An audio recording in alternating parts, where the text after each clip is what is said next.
You must work on yourself continuously. Never be satisfied with yourself. Always know that as you invest the effort and time on you, that's the greatest ability that human beings have above animals. See, a dog can't be anything but a dog. Tree can't be anything but a tree. Human being, you've got unlimited potential. You can put effort on you, and by concentrating on you and developing you, you can transform your life wherever you are right now. And as you continue to work on yourself, you will begin to expand your vision of yourself. You begin to work towards self-mastery. And you will begin to see it reflect itself in all the dimensions of your life, your mental life, your physical life, your social life, in your relationships, your monetary life. So concentrate on developing yourself. The next thing is develop a health plan. See, you can't feel well and do well if you don't have good health. You can't perform if you don't have your health. Your health is valuable. Develop a health plan, a plan that you will follow, because this is the only vehicle that you have to carry you through this experience called life. And you want to take good care of it because you love you enough. You care enough about you. And that's not easy. It is not easy having a health plan and sticking to it. You want to live life with energy and passion. You want to make a conscious effort to be lively. You want to be happy. You got a lot to be thankful for. So you've got to learn to stand up to yourself inside yourself and short circuit, override that conversation that's always going on. 85% of what that conversation will tell you is negative. It's negative. It will tell you you're tired when you really are not tired. It will tell you you can't do it. It will fill you with fear. So you've got to watch that conversation. And when you find it going on, you've got to stand up to it and say, I'm going to do this anyhow. I'm afraid, but I'm afraid not to do it. And I'm not going to let you stop. The biggest challenge that you will have in life is you. There's an old African proverb that says, if there's no enemy within, the enemy outside can do us no harm. Everybody in this room wants two things. Everybody wants to be successful and everybody wants to be happy. I'm going to tell you something about that happiness and success is available for every last one of you. But I'm going to tell you what you're going to have to do. You got to change your mindset. If you're planning on being successful, you have to change this here. The difference between successful people and non-successful people is right here. It ain't no difference. It ain't none. If you want to be successful, you got to change your mind, and you're going to have some faith. The first way to get focus is to find purpose. The way to find purpose is you must identify what it is that you have to be purposeful in. Right when you are struggling with what to do, who you are, what's your next move, you are in an identity crisis. You are struggling with just who you are. See, you have not discovered who you are. You have to discover who you are in order to move you forward. If no one ever gave you the directions, let me just do something. When you get up in the morning, you go get in the car or you walk out your door, you have a destination in mind. If you go outside with no destination, what do? You wander around. Once you don't have a destination, you are going to wander around. You cannot get in your car without a destination. Where do you drive? So you are in an identity crisis, the same thing I was in. So you have to find your purpose. What do you want? What gives you your life? How will you know when you got it? What will make you happy? You need to know. You need to start asking yourself some questions. What do I really, really, truly want?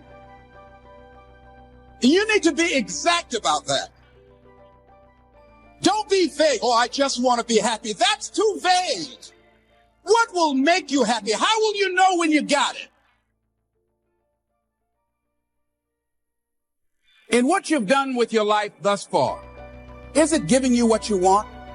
Is it giving you what you want? When you look toward the future, when you look at all that's going on out here, is there some place within yourself you say, hey, I know I need to be out there in that arena. I know I can do more than what I've been doing. I know there's some great music that I have within me that I haven't brought out here yet. Is that something that you begin to look at within yourself? So I used to do that, and I used to go to big rallies and see guys up speaking when I wasn't courageous enough to go out there and say, hey, my name is Les Sprout, the motivator, Mamie Brown's boy. I want to talk. I would never do that. I'd just be back there looking at them and wanting to get their autograph and would say, can I meet you, Mr. Wiggly, or can I meet Mr. Zig Ziglar? Please tell him, who are you? Oh, Les Brown. Because I felt within myself I was a nobody. So who am I to go talk to these guys and go get their autographs? I like to do what you do. See, I say if you look at your life, and if you're not getting what you want, you owe it to yourself to do something differently. If you're on a job, 85%, they say, of Americans go to jobs that they're unhappy. If you're doing something 8 hours a day that you don't like, it's not giving you what you want, it's not giving you a strong feeling of satisfaction and fulfillment, you're miserable, you hate to go there, you're depressed just thinking about it, you sing the Thank God It's Friday song every week. It's giving you headaches just thinking about it on Sunday afternoon after the football game goes off. If that's what it is, you owe it to yourself to start strategically working to change directions. See, but you know what most people will do? Most people will resist change. Most people will fight change as if change would be worse than what they're experiencing. See, they know this. They're familiar with this. Most people will not challenge the unknown. They won't just step out there. See, there are certain things that's got to be in place. They got to see it all together. And life isn't like that. That's not how you grow. So as you look at your life, you're saying, I'm not getting what I want. As you begin to look toward the future, begin to know that whatever it takes for you to create that, you've got that in you. You got that. You've got genius in you. You've got goodness in you.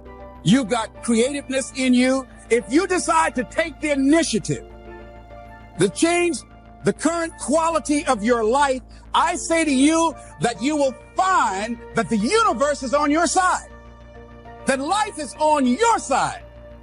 Now, will it be turbulent? Yes. Will it be easy? No. Will you have some opposition? Yes. Will I make a lot of mistakes? Yes. Will I get hurt? Yes. See, a lot of people won't try anything different in life because they don't want to get hurt. Let me tell you something. It's too much pain to duck. Pain is everywhere. You can hide under here. It will come where you are. If I go back here, pain will come. Hey, Les, come on out. It will come. It's everywhere. Viktor Frankl calls it unavoidable suffering. You can't duck it. But most people spend their life not wanting to deal with the pain of rejection, the pain of defeat, the pain of being disappointed, the pain of losing, the pain of failure, the pain of being criticized, the pain of not being liked, the pain. That's called life. Life is full of pain. It's everywhere. But guess what? There's no gain without pain. A lot of things that happen to us that we think are negative or bad experience, these are lessons in what not to do. This is a way to have a bearing or look out for it the next time. You know, you got me once, you can't get me again. I'm telling you, man, if God got you through it, it's done. Move on. You have got to move on. I use this analogy all the time. I'm going to add a little bit to it. Bishop Jakes told me you cannot drive your car looking in the rear view mirror. I was talking to a young singer yesterday who I ran up into. And man, let me tell you something. This analogy, I told him we had about 20-minute conversation. See, you know what your rearview mirror is actually for in your car? I was just tripping on this one.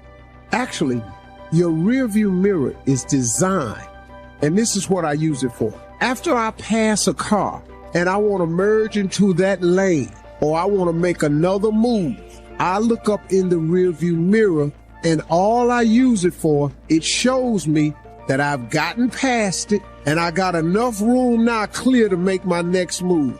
That's what I use my rearview mirror for. I use my rearview mirror to just glance up every now and then to see what's coming up on me. That's all I use it for. The rearview mirror, when you're passing through something, listen to me real close. Your rearview mirror on your car is after you're passing something or you're passing by something, you can look up in the rearview mirror and it lets you know you're past it. You're beyond it. It's clear now. It's in the past. You no longer have to deal with it as the car that was in front of you blocking your way. You have passed it. You look up in the mirror. You've cleared it. Now, if you want to switch lanes, you could slide on over. You got room. But that rearview mirror also lets you see if anything is coming up on you. And you just need to glance, because if you moving forward, ain't a whole lot can come up on you. You just glancing every now and then. And it reminds you that you got through something and you got beyond something. That's what the rearview mirror for. Now let's talk about that windshield. Why you think that windshield's so big on your car? That's the biggest window on your car. You know why the windshield's so big? Because it's where you're going. Because even the automobile makers want you to have a wide view of where you're going. Because it's the pain of regret that you experience. If I had it to do over again, that's a pain. Don't you know that's when you know, I was in a seminar once and this lady stood up. If I had my life to live over again, she talked about all of the things that she would do. And you can feel the pain of regret in her voice. The pain of regret. She still experienced pain. She was trying not to experience the pain of defeat, the pain of disappointment, the pain of loss, the pain of lack of support. And she still experienced pain. It was right there. We can't get around it. Most people are governed by their habits, their fears, and the opinions of others. A lot of people never try anything differently because they have been convinced by people in their lives that they value that they can't do it. They're living within the context of the opinions that other people have of them, the low expectations. Many people doubt themselves because when they thought about doing something at some critical point in their life, somebody they respected and honored, somebody they believed in, somebody that they loved, someone they trusted said, you can't do that. And they accepted that. That's why I didn't go off to college. I had an instructor that I believed who said, you're not college material, Mr. Brown. You're not as smart as your brother Wesley or your sister Margaret Ann. You're not college material. Why don't you try and get your job at the post office? Try and do something with your hand, or go down to the Miami City Sanitation Department and see can you get a job there. Or why don't you try and go into the Army? I took that test, Mr. Tellers, already. And what happened? I failed. I told you. Anybody fail the Army test, you're really in trouble. So I went down to the sanitation department to try and get a job, because that's what I believe was possible for me. As you look at your life, ask yourself the question, what would your life be like? What would your life look like if you decided not to care what people thought of you? What would your life be like if you decided to give up some of your fears? What would your life be like if you decided to become courageous? What would your life be like? If you decided to act on your dream, if you did what you felt in your heart. You know what courageous means? Tom Rusk and Randy Reed said, they said that courage comes from a French word which means of the heart. How does it feel to you? He says it's courage. You know, it takes courage to live. He says most people go through life not allowing themselves to step out because they don't want to let go. They don't want to be blown around. They don't want to be moved. The courage to face life's whirling wind of contradictions. The courage to love yourself. The courage to love. For years, I was afraid to love. The courage to take a chance. The courage to be who you are. He says courage isn't for somebody else, for medals, applause, or moral debts. Courage is what at that moment feels most right for you. Not just situational ethics, but what feels right in your heart, the word of the heart, what feels right in your heart. One great philosopher says, cowards die many times before their deaths. The valiant never taste of death but once. What does that mean? The valiant people aren't afraid? No. It means that they experience that fear and they move forward. They move forward anyhow. Many people are dead now. Many people are allowing their dreams to die. Many people are allowing their ideas to lie dormant and collect dust. Many people have all this talent and ability that they are allowing to be buried inside of them, that they will take with them to their graves because they didn't have the courage to be who they are. And I say, as you begin to look toward the future and manifesting your greatness, it's going to take everything in you, that your life deserves the concentrated effort to begin to look at how is it that I can express more of me? How is it that I can bring my ideas out here now? How is it? And start living with a sense of urgency, because you're here today. You're gone today. Life is unpredictable. It's uncertain. There are no guarantees. No guarantees out here at all. So holding back, what are you waiting on? Ask yourself, what's the benefit of your waiting? What's the benefit of your not living your dream? What's the benefit of not listening to yourself? Oh, please, listen to yourself. You know the feelings. If you start listening to the feelings in your heart, and I'm doing it now more every day, I find that my feelings, I can trust them. Think about that windshield, man. Why is that windshield so big? So you can see where you're going. It's way more important where you're going than where you've been. Don't you see that? That's why the rear view mirror is so small, because it is nowhere near as important as it is as to where you're going. Where you've been just allows you to take a glance so you can make sure you cleared it, so you can see if it's room enough for you to make your next move, so you can know that you've gone through it and go ahead on about your business. But that windshield is for vision. A man without a dream or vision shall perish. That windshield is for somebody going somewhere. That windshield is for somebody up there trying to make another move. I'm going to go right, I'm going to left, I'm going to get off on this exit, I'm going to take this detour, I'm going to handle this sign, there's a new route. There's only so many miles left to go. That's what the windshield got. Let me tell you something, man. When you see a mile sign, you driving on the freeway, you're on the interstate, and let's say you driving to a particular city, and you see a sign that says that city is 138 miles away. That lets you know where you're going and you're on the right path. Now, if you keep looking in the rear view mirror, you'll never know how close you are. You'll never know. Because you're driving your car, looking in the rear view mirror, you all on the shoulder, you hear them rocks up under your car, you done scared yourself to death. Because you know why? Because you keep looking in the rear view mirror. Get out the rear view mirror. If God got you through it, it's done. Move on. You can't drive your car looking in the rear view mirror. You can't. If you keep looking in the rearview mirror, you're going to keep crashing your car. There's a reason why the rearview mirror is this big and the windshield is this big. That's a reason for it. Because all the rearview mirror does is allows you to see what you've passed and to prevent what you've passed from coming up on you again. That's all the rearview mirror is for. The windshield is your future. It's where you're going. It's where you're headed. I hope you all picked up this today. And think about that, how that affects your life. If you got someone who you feel has wronged you and you carrying that, that's like a cancer. And all it's doing is eating away at you. Do you know how many people I've had to forgive that have never asked me for forgiveness? You know how many people I just let go so I could just go where God had for me? Because I just ain't have no more time to spend time thinking about that. Let that be a lesson to you. You know what my father told me a long time ago?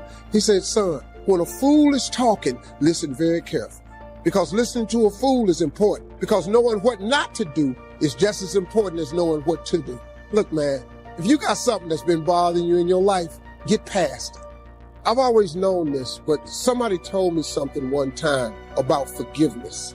Forgiveness is not for the other person. Forgiveness is you. See, your unwillingness to forgive another person is like you sipping the poison, waiting on them to die. You can't sip the poison of unforgiveness and expect them to die. Forgiveness is for you. And I say to you that as you look toward the future, you look at life on a daily basis, if there's something that you have been given, if you've heard something within yourself that you know that what you're doing now doesn't fit for you, it doesn't work for you, it's not giving you what you want, and there's something else that you want to do, don't allow that inner doubt in you to talk you out of it, to build a case on why you can't have it, to tell you why you're not good enough. You ignore that inner voice and all of the external voices.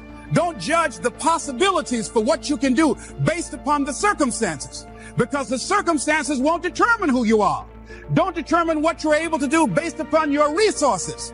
Don't determine what's possible for you based upon where your life is right now. Where your life is right now is not you. That's just what it is right now. But the possibilities for you are unlimited.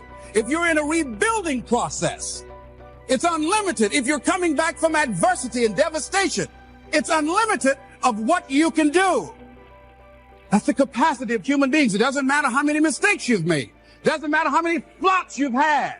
It doesn't matter how much money you've lost. In fact, I see it only as an investment of what you learn from life, not losses, but investments of what's possible for you. And I say to you that once you start listening to yourself, and as you begin to act on your dream, as you start just trying to find your way, doing what you can with what you have, you will start seeing things opening up for you. You'll start attracting people. You say, where'd they come from? Things will start coming together, clicking for you. You say, whoa. You start brainstorming. Ideas will come out of nowhere as you focus on it. The key to it is to begin to focus on what it is you want to do. Why, Les? Why is that important? Because as you focus on that which you want to do, that which we focus on, that which we give our energy to, it will begin to multiply. It will begin to expand. It will begin to develop your consciousness. And out of that comes your greatness. Out of that comes a commitment. Out of that comes a passion for life. Out of that comes a special power that you have in you that you haven't even called on yet. See, the powers that we have will never reveal themselves if we don't challenge them, if we don't put ourselves in a position where we have to use them. So one of the most important things is reading a book that's a really interesting book called Instant Millionaire. And the guy said, put yourself in a position where you can't retreat, where it's do or die, sink or swim. Here's what you'll find out. You'll develop incredible swimming skills, or swallow half the pool of life. You'll find yourself stroking unlike you've ever seen before. Through the inspiration of desperation, you'll become more creative than ever before. So what is it? How do we handle that whole piece? Throw your whole self into it. See, most people go at it tentatively. They don't give all their stuff. They don't concentrate. They don't put everything they've got in them. One guy wrote a book called All You Can Do Is All You Can Do. And all you can do is enough. But he said, make sure you do all you can do. And if we're honest this evening, we know that we haven't done all we can do. So as we look at the future, we can decide that from this day forward, as I look at my personal relationships, if I look at my professional relationships, if I look at my family relationships, as I look at all the dimensions of my life, looking at myself mentally, emotionally, and spiritually, I'm going to do all I can do to develop me, to bring my talent out here, to make a contribution to life. You know, I got a lot of people who believe a lot of things, but what you believe about you is more important than what people believe about you. You need to grow, and the only way you're going to grow is when you listen and when you learn. Whenever I find myself in a place where I'm starting to feel overwhelmed, when I feel maxed out of my capacity, I always take that as a sign. I need to get some new advice, some new guidance. Where I'm going is not where I've been. I'm gaining ground. Come on, somebody. I'm gaining ground.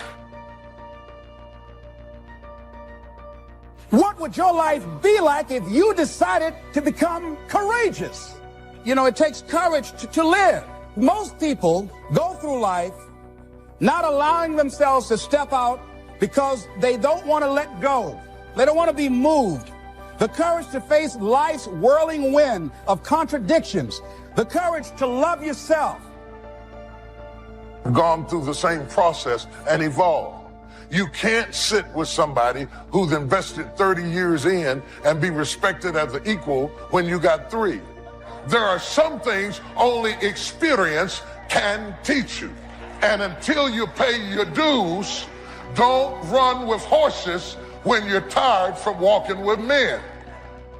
Passion is the great energizer. You show me a person with passion, I'll show you a person with energy. You show me a person that lacks passion, I'll show you a person that lacks energy. It's a fact. Passion energizes people. So the question is very simple. What are you passionate about? When you wake up in the morning, do you wake up excited or do you just wake up? You see, it's that passion to do something, to be something, to change something, to make a difference. That's where the energy comes from. You got to surround yourself with people who have talents and skills, not just people who love you.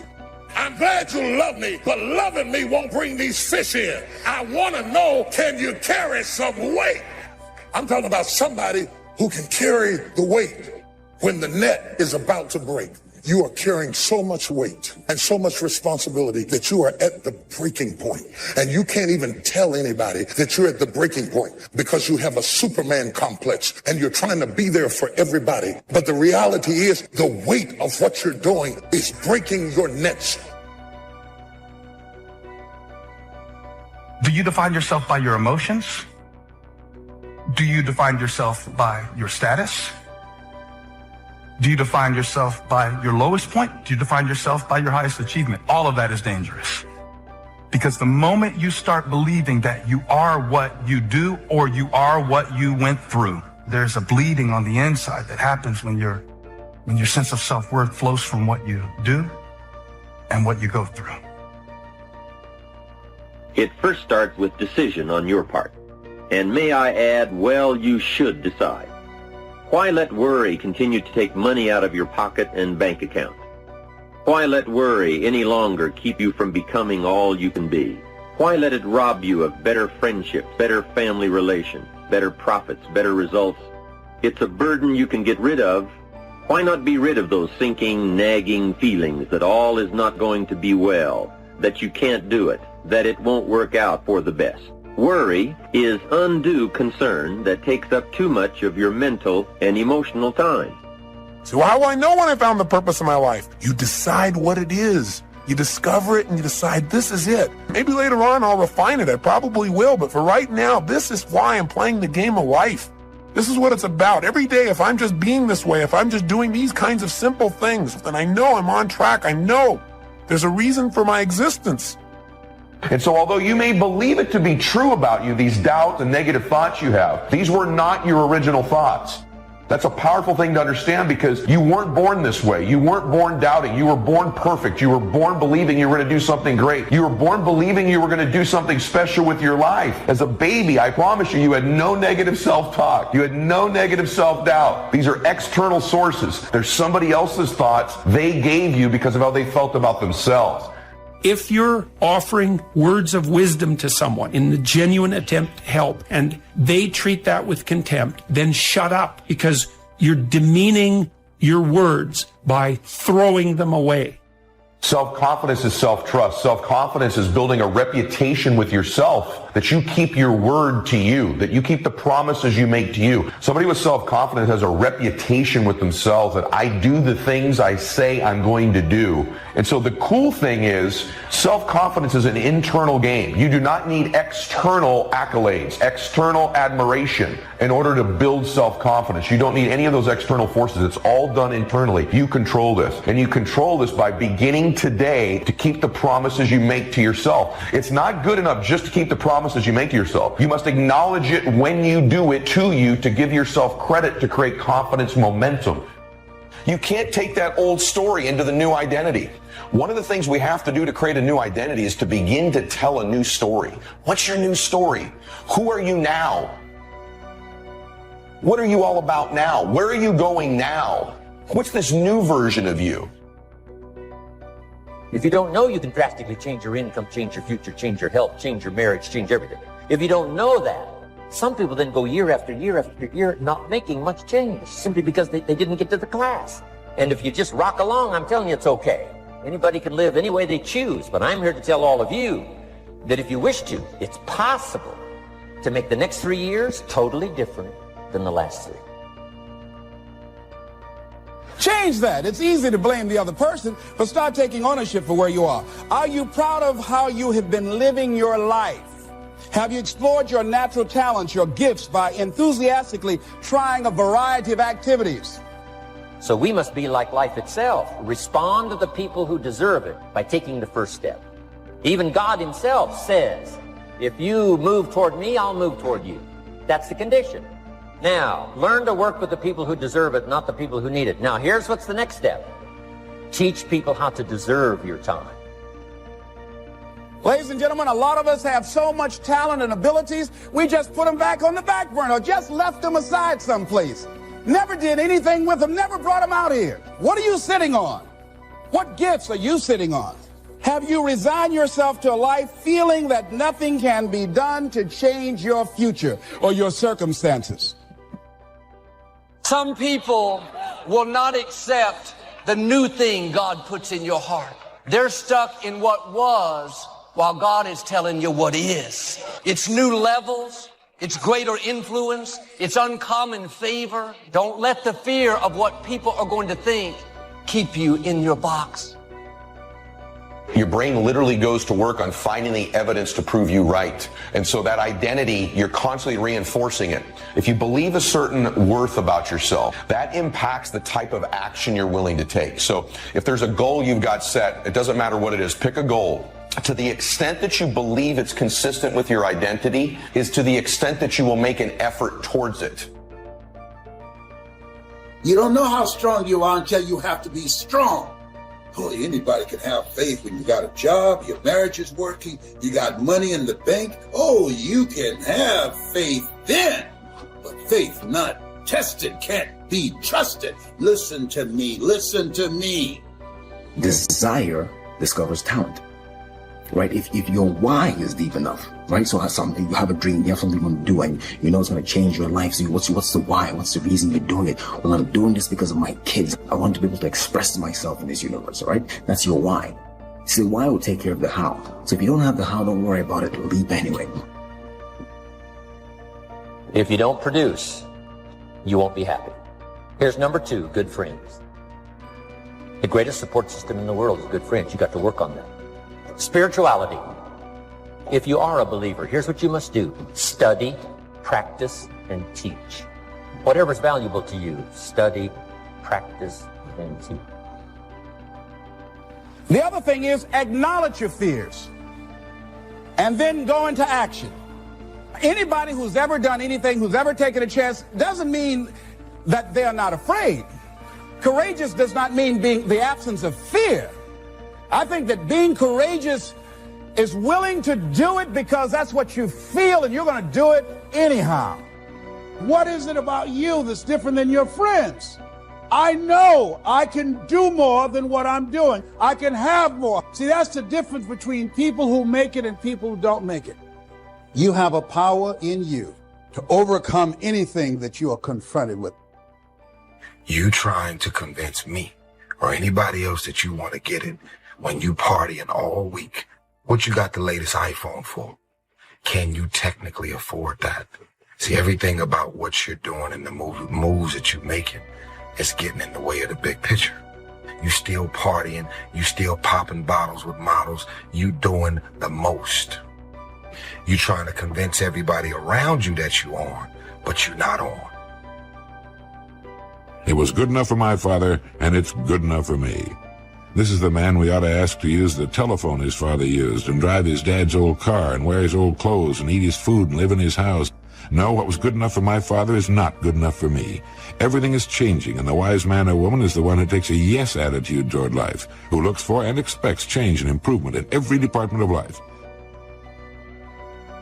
And I say to you, you have something special. You have greatness in you. And the road to the life that you want is straight and narrow. Everybody won't see it for you. You got to see it for yourself. And understand and know this, it's straight and narrow. Why? It's lonely at the top. A lot of us, we don't know where to start. That's number one. And number two, we're afraid of taking the leap. Well, what if I leap, fall down, break something? What if I get hurt? You know, I'm saying you're probably going to get hurt. It's possible. You're probably going to get betrayed. It's possible. But you got to take a leap anyway. You got to jump anyway. I'm going to give you a recommendation. Turn your damn TV off. Most of the time. Turn your phone off a lot too. So here's the deal. The TV's competing constantly to distract you with stuff that really doesn't matter. Does it really matter what's going on with the Kardashians right now? Don't be so obsessed with them. Be obsessed with your own reality TV program called Your Own Life.